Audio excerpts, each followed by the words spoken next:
Bonjour à tous, j'espère que vous allez bien. Dommage, hier on n'a pas pu voir un match de foot. Alors avec une petite ironie certaine, vous me connaissez et vous connaissez l'amour que je porte à la compétence de Peter Boss. Le jour de son anniversaire, 58 ans, donc bon anniversaire notre ami Peter Boss. Voilà, on a assisté à quelque chose d'extraordinaire. C'est que le jour de son anniversaire, Peter Boss avait un match. Et le jour de son anniversaire, Peter Boss n'a pas pris de but. Bravo Peter! Félicitations, t'es un winner.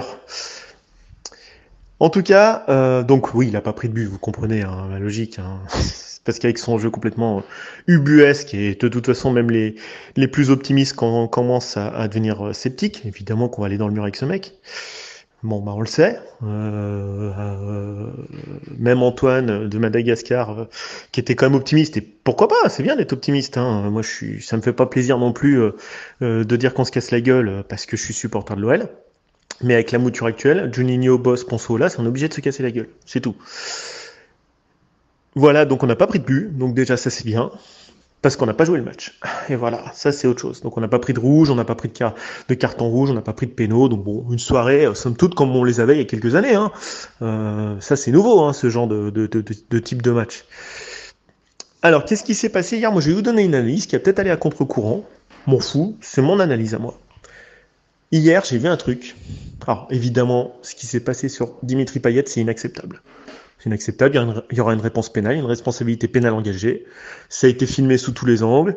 Le petit groupe qui a balancé une bouteille, évidemment, ils ont eu l'intelligence de balancer ça sur Internet. Ils se sont trouvés beaux, ils verront devant un procureur de la République, devant un juge d'instruction et devant un tribunal correctionnel, enfin maintenant on appelle ça tribunal judiciaire, ils verront à quel point c'est drôle. Hein. Là, ils vont passer des sales moments. Et voilà, non, leur acte irresponsable sera mesuré à sa juste valeur. Donc bon, et puis Dimitri Payet, en espérant que sa santé soit protégée, que s'il fait une IRM, j'espère qu'il aura aucune séquelle, parce que c'est quand même un jet de bouteille, et quand ça parvient en pleine tête, de loin, ça fait quand même très très mal, même si c'est une bouteille plastique. C'est un acte éminemment dangereux, évidemment. Et j'espère pour lui vraiment de tout mon cœur qu'il aura aucune séquelle, et j'espère qu'il reprendra l'envie d'aller sur un terrain, parce que des fois on peut avoir un doute suite à ça. Bah oui, c'est un train psychologique. Alors je pense que c'est plus de peur que de mal physiquement, mais psychologiquement c'est quand même compliqué dans les années à venir, enfin même dans les mois à venir, d'aller tirer un corner. Ça, je peux vous le dire. Ça va être vraiment compliqué pour lui. On va voir. Je pense que c'est un bonhomme qui est très fort psychologiquement, mais ça va vraiment. C'est un drame, hein, même pour Marseille. Hein. Vous allez tirer un coup de pied arrêté. Bon, se faire insulter, c'est une chose. Ça reste du verbal. Se prendre des coups quand vous exercez un métier, c'est pas normal. Voilà. Maintenant, je vais passer dans le vif du sujet. Hier, j'ai quand même vu quelque chose de positif pour notre club. Je parle pas du contexte. On a revu un seul point positif de la soirée. Un seul point. Bon, autrement, c'est pas une belle soirée, évidemment. Il n'y a pas de match, il y a un joueur blessé, il y a des incidents ahurissants. J'ai vu un truc. J'ai retrouvé Jean-Michel Aulas. Je suis content. J'ai retrouvé Jean-Michel Aulas. Le gars qui nous a permis d'être champion de France, le gars qui nous a permis d'aller dans des quarts finales de Coupe d'Europe, le gars qui nous a permis de faire trembler l'Europe du Milan AC, de Shevchenko, d'Inzaghi. Voilà, on a retrouvé le gars qui nous a menés au sommet. Alors il y en a qui vont dire comme Thomas, et on a eu une discussion avec Thomas. Non mais Olas, machin, c'est pas bien ce qui... Non, non, mais chacun son point de vue. Moi, moralement, éthiquement, je vais pas aller sur ce terrain-là. Chacun jugera ce qu'a fait Olas, c'est bien, c'est pas bien, c'est un menteur, c'est pas un menteur. Évidemment que c'est un menteur. C'est un manipulateur car c'est un influenceur, Jean-Michel Aulas. L'influenceur, c'est un métier particulier qui consiste à prendre des faits, à les mettre à sa sauce et à imposer son choix. Et hier, Jean-Michel Aulas a été tellement fort. Pourquoi le match a failli avoir lieu? Pourquoi ça a tergiversé pendant 2 heures? Parce que vous avez eu d'un côté Jean-Michel Aulas qui a usé de toute son influence, et de l'autre, Longoria avec ses joueurs comme Gonzalo Alvarez, qui ont dit non, nous on joue pas. Donc là, moi, ceux qui me font rire, c'est ceux qui comptent les points. Ah, le préfet, la Ligue, comme d'habitude, avec l'arbitre. En fait, là, aujourd'hui, ils comptent les balles perdues. En fait, ils ont été les guignols entre là et Longoria. C'est ça la réalité qui s'est passée hier. Voilà, Rudy Bouquet, à un moment donné, quand vous avez des couilles, excusez-moi, j'emploie les termes, à un moment donné, il se réunit dans son bureau, il s'enferme avec ses adjoints, Il va voir néanmoins s'enquérir de la santé quand même du joueur, parce que c'est quand même ce qui est primordial. Hier, le plus important, c'est comme la santé de Dimitri Payet. Hein, parce qu'on peut tout à fait décéder avec un truc comme ça, hein, ça se passe mal. Hein. Non, mais ça peut très mal finir. Si la bouteille est fermée, qu'elle est lancée extrêmement fort, vous pouvez vous la prendre à un niveau, carotide, coup du lapin, enfin je suis pas médecin, mais à un moment donné, ça peut être très dangereux. Donc ça, déjà, c'est la première situation. Ensuite, il s'enferme, et en son âme et conscience, sans influence extérieure, il décide. Et la décision d'hier, c'était évidemment, on ne reprend pas le match. Pourquoi il faut la prendre tout seul? Parce qu'on n'a pas à être influencé ni par Marseille ni par Lyon, c'est pas eux qui décident. Ensuite, secondo, il faut vite faire évacuer le stade pour qu'il n'y ait pas d'échauffourée. Parce que si vous laissez traîner les gens pendant 2 heures comme hier, il est tout à fait possible que des gens qui aient payé, qui soient pris d'un sentiment d'injustice, et se disent on va aller foncer sur le virage nord, défoncer les mecs. Et ça peut déraper. Et ça peut très très vite déraper et devenir un bain de sang. Non mais sans blague, laisser 60 000 personnes comme ça ensemble, sachant qu'il y a eu un fait délictuel de commis très dangereux, ça peut vite tourner au drame. Ça peut vite tourner au drame, sentiment d'injustice, des gens qui viennent, qui ont fait beaucoup de kilomètres, qui se pèlent, qui en ont marre, ça part en vrille, et ça donc c'est dangereux de laisser des gens ensemble. Évidemment, on ne pouvait pas reprendre le match, contrairement à ce qu'a fait Jean-Michel Aulas. Évidemment qu'on ne pouvait pas reprendre le match, mais surtout on avait le devoir de l'arrêter vite, définitivement. On ne reprend pas ce genre de match. Marseille déjà est déséquilibré sportivement. Marseille ne peut pas jouer car son meilleur joueur ne peut pas jouer. L'équipe est en état de choc, donc c'est ridicule de jouer ce match. Ridicule. Alors vous allez me dire, oui, mais pourquoi tu défends Jean-Michel Aulas? Non, je suis pas d'accord avec cette décision. Par contre, j'ai retrouvé Jean-Michel Aulas, l'influenceur. Celui qui, à une époque donnée, était capable d'aller voir l'arbitre dans son vestiaire et lui dire, écoute, moi, j'ai vu la première action, il y a une faute sur Wiltord, pourquoi vous n'avez pas sifflé? Et en deuxième mi-temps, l'arbitre, comme d'habitude, les arbitres, c'est des petits mecs, mais qui n'ont pas de couilles. Bon, voilà, maintenant on le voit, de toute façon, tous les matchs, c'est pareil. C'est des petits autoritaires, mais si vous les prenez en tête à tête, il n'y a plus personne, hein, comme par hasard. Et ben à chaque fois, il pesait. Oui, il allait dans les vestiaires des arbitres, comme Tapi y allait, comme Bez y allait. Hein, oui, bah oui, oui, oui. Et puis, bah, si le vestiaire, si l'arbitre il disait, Monsieur Aulas, vous sortez, vous n'avez pas à m'influencer, bah, il fermait sa gueule. Sauf que pendant des années, ils l'ont laissé rentrer dans le vestiaire. Et bah, lui, c'est ce qu'on appelle en commerce le phénomène de foot in the door aux États-Unis. C'est-à-dire le mec qui met le pied dans la porte. C'est-à-dire, vous fermez la porte, mais il met le pied. Et puis, une fois que c'est fini, une fois que vous avez ouvert la porte, il profite de la moindre faille pour ouvrir la mer comme Moïse le faisait. C'est-à-dire, lui, allez, il a mis le pied et c'est parti. Si vous le laissez parler, il va vous influencer, il va vous bouffer. C'est fini, je connais. C'est fini avec lui. Et pendant des années, ils ont laissé Aulas. Oh bah tiens, hop, je rentre, je suis à Gerland, je rentre, j'ouvre la porte. Tiens, c'est moi, c'est Jean-Michel, salut. Oh, mais vous avez vu quand même? Et l'agression sur lui, vous l'avez vu? Et l'agression sur lui, bien entendu, quand c'était son club, il n'y a jamais d'agression. Mais parce que c'est un influenceur, c'est un chef. C'est un chef. Il est charismatique, il a de l'influence, il est fort. Il se sent fort, il a de la confiance en lui. Il a de l'influence, c'est quelqu'un de balèze.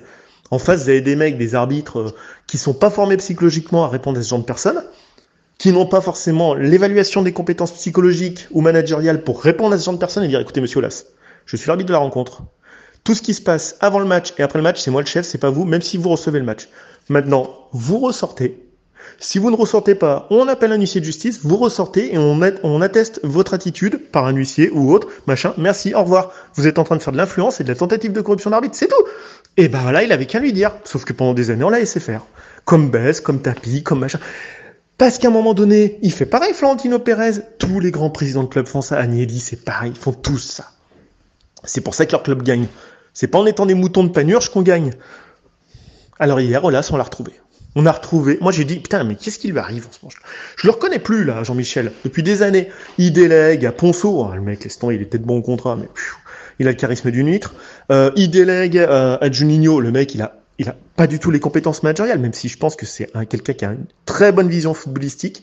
Il aurait été très bien, comme Gérard Houllier, en conseiller stratégique du recrutement, de la vision footballistique du club. Et ça, c'est évident. Je pense que moi, j'ai entendu ces analyses footballistiques, c'est clair, comme disait Constance, ça coule de source, c'est clair et net.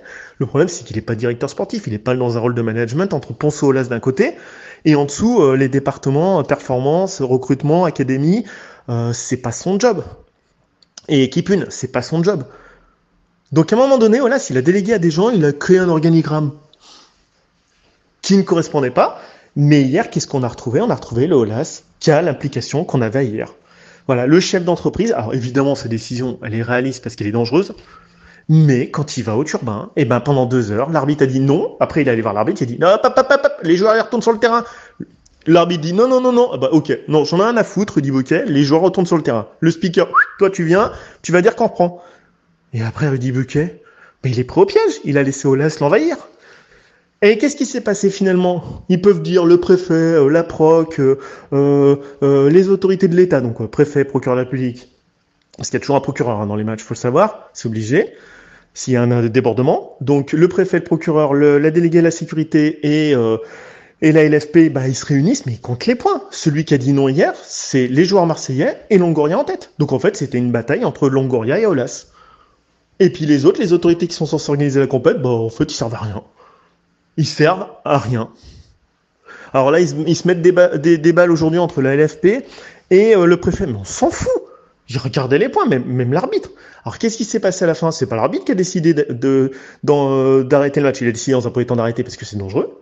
Ensuite, Aulas l'a influencé. Il envoie son speaker. Ça reprend. Les joueurs retournent sur le terrain. Ils s'échauffent. Les Marseillais, et là, Alvaro, il est très courageux. Il dit non, moi je reprends pas. Longoria dit non, on reprend pas. Et puis, ils sont restés au vestiaire, donc on peut pas jouer, ils peuvent pas enlever les 3 points à Marseille, sachant qu'ils sont victimes dans l'affaire.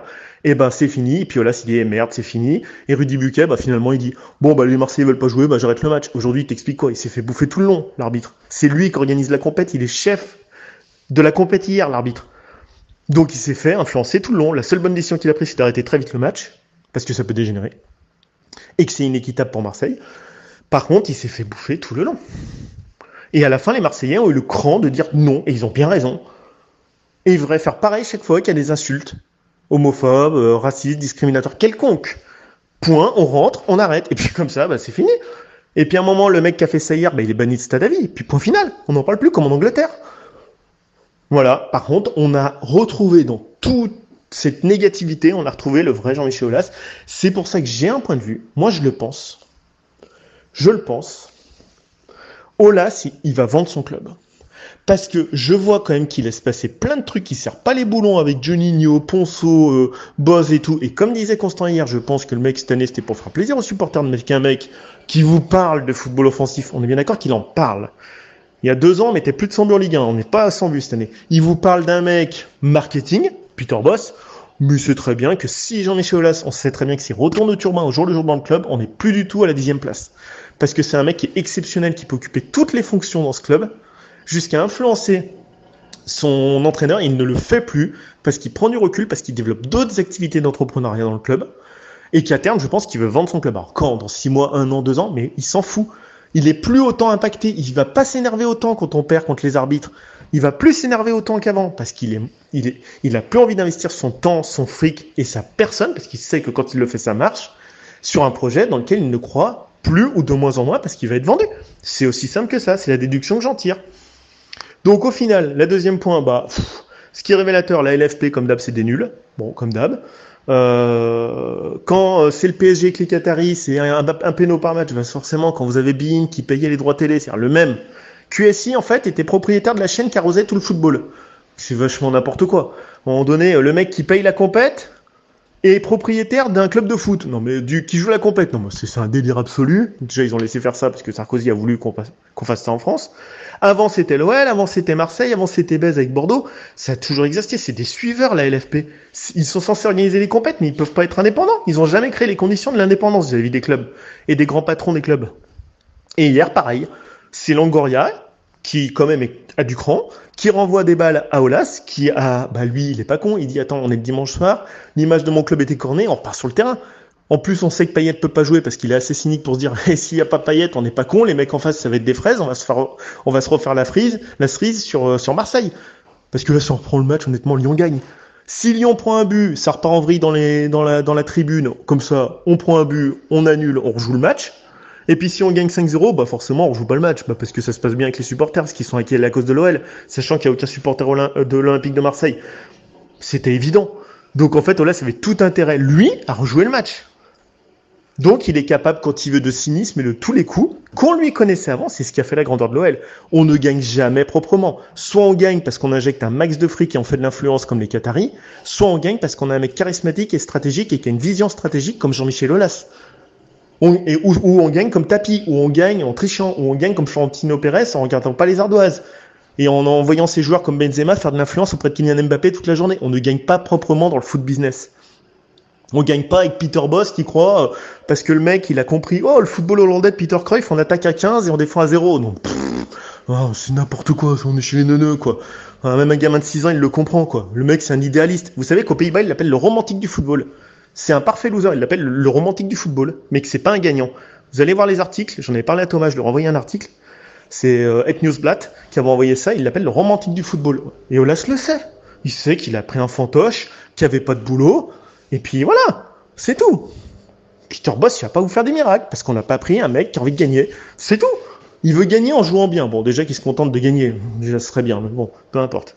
Pour l'affaire Media Pro, la Ligue, c'est également révélateur qui se font bouffer par les présidents. Il y a Keyazo et Hero qui sont allés négocier avec les Chinois. Ils ont rien verrouillé au niveau des garanties bancaires parce qu'ils ont vu le milliard d'euros arriver. Madame Nathalie Bois de la Tour et Didier Quillot se sont fait complètement enguirlander par des mecs qui ont la belle parole, qui sont malins comme Hero et Keyazo. Tous les présidents de club, ils ne sont pas présidents par hasard, ce sont des marioles, des influenceurs et ils ont une vision. Ce sont des gens extrêmement brillants, mais si vous leur laissez ne serait-ce qu'un pouce, ils vous bouffent le bras. Aulas, il peut bouffer n'importe qui dans le club. Moi, j'aimerais qu'ils montent la même application avec Boateng, avec Cherki, avec Juninho, putain, mais qu'ils refassent péter les murs, quoi. Parce que s'ils veulent, les mecs, ils écrasent. Et s'ils sont pas contents, ils vont se faire mettre, ils se cassent. C'est comme ça que ça marche. Quand il était raide, personne bronchait. Tout le monde écrasait, de Coupé à Abidal, à Dorasso, machin. Dorasso, il s'est fait têche quand il s'est pris la tête avec Coupé. On lui a dit, écoute, t'es gentil mon pote, maintenant tu t'es pris la tête avec Coupé, tu te casses. L'affaire Marcello fut un temps, c'était Aulas qui l'a géré en direct. Là, il y a un truc, il a moins envie. Il a moins envie, et c'est un énorme personnage. Quand il veut, vous le voyez hier, il est capable quand même d'aller retourner une situation qui est très défavorable, dire, allez hop, on retourne sur le terrain, on joue les mecs. Comme au bon vieux temps. Par contre, l'arbitre, honnêtement, qu'est-ce qu'il doit faire? S'il est fort, il va voir le joueur. Ça, c'est le premier truc. Il s'enferme avec ses agents dans son bureau, il va voir, Déjà, premier truc, c'est comment va Dimitri Payet. Jusqu'à quel point il est touché. Seconde chose, il s'enferme dans son bureau et il prend seul sa décision. Et point final. LFP, Aulas, Longoria, c'est lui qui prend sa décision. C'est lui qui doit prendre tout seul ses décisions. Aujourd'hui, la Ligue, qu'est-ce qu'on reproche? Clément Turpin, il appelle jamais à la VAR, donc forcément l'arbitrage est décrédibilisé, comme la LFP. Tout le temps, parce qu'ils prennent pas les décisions. On laisse pas zoner pendant 2 heures des mecs, alors qu'en fait la décision, elle est évidente, on ne reprend pas. C'est dangereux. C'est tout. Et c'était à lui de prendre sa décision tout seul. Après, ils vont nous raconter ce qu'ils veulent aujourd'hui. Ouais, moi j'étais contre, parce que maintenant ils te réécrivent le truc. Mais on s'est fait influencer par Aulas, c'est tout. Et il n'aurait jamais dû se faire influencer ni par Longoria ni par Aulas. C'est parce que les joueurs marseillais n'ont pas voulu retourner sur le terrain que ça n'a pas joué hier. Et connaissant Sampaoli, il n'a pas voulu retourner. Et il a bien raison, c'est un mec qui a de la personnalité. Voilà, donc moi, le seul point positif dans cette soirée de merde, bravo, le Jean-Michel Aulas qu'on a retrouvé, bravo, on l'a retrouvé. Mais j'ai bien peur qu'on l'ait retrouvé de manière c'est un épiphénomène. Ça fait trop de temps qu'on le voit plus. Je ne cautionne pas non plus éthiquement ce qu'il a fait, ni son cynisme, mais parce que c'est du cynisme. Mais on a retrouvé, donc il n'a pas disparu, Jean-Michel Aulas, qui nous a tant fait gagner. Alors vous allez me dire, ouais, mais t'es un cynique, t'es machin. Non, mais attendez. Si on a été là, c'est parce qu'il y a eu du cynisme. C'est parce qu'Aulas, il est influencé. C'est parce qu'il était stratège. Arrêtez de croire, on n'est pas au pays des bisounours, ça ne marche pas comme ça. On gagne pas en jouant bien. Ça marche pas. Le Barça, ils ont gagné parce qu'ils ont filé des hormones de croissance à Messi. Autrement, le mec, donc il y a eu du dopage. Autrement, ils n'auraient jamais gagné. Ça marche comme ça, le football. À un moment donné, par contre, il y a des lignes à pas franchir comme tapis. On peut pas aller jusqu'à tapis et baisse, sortir acheter des matchs et tout. Non. Mais à un moment donné, ce n'est pas propre. Il y a de l'intelligence économique dans les entreprises. Le but, c'est de choper les données des concurrents. Voilà, c'est comme ça que ça fonctionne, la vie. Faut arrêter. Bon, voilà, c'était un petit topo à ma sauce. On a retrouvé le charismatique, stratégique et influenceur Jean-Michel Aulas la soirée d'hier. Moi, je pense qu'aujourd'hui, il va tout balancer sur le mec et il aura raison. Évidemment qu'il n'est pas responsable du lancer de bouteille. Après, Thomas, il dit, ouais, on palpe. Mais non, mais attends, on va pas mettre les mecs en slip. À un moment donné, aussi, le problème, c'est que le football attire des gens qui sont pas fréquentables dans les enceintes. Et honnêtement, on va faire quoi? Des reconnaissances faciales? On va faire comme aux aéroports, mettez vos affaires là. Bah pourquoi? Ouais, on va mettre des portiques alors, dans ce cas-là, comme dans les aéroports. Pourquoi pas? Voilà, c'est tout ce qu'on pourra approcher à Aulas hier en termes de sécurité. Mais bon, après, on va mettre 5 heures pour rentrer dans les stades. Bah, faudra pas se plaindre qu'on arrive à 3 heures de l'après-midi pour un match à 8 heures. Hein. Voilà. Donc la seule sanction, c'est de radier à vie ce mec. Voilà, au moins, ça montrera aux autres que le prochain qui fait ça, il est radié à vie, comme ils ont fait en Angleterre. Allez, bah bonne journée les gones, c'était mon avis. Ciao, ciao.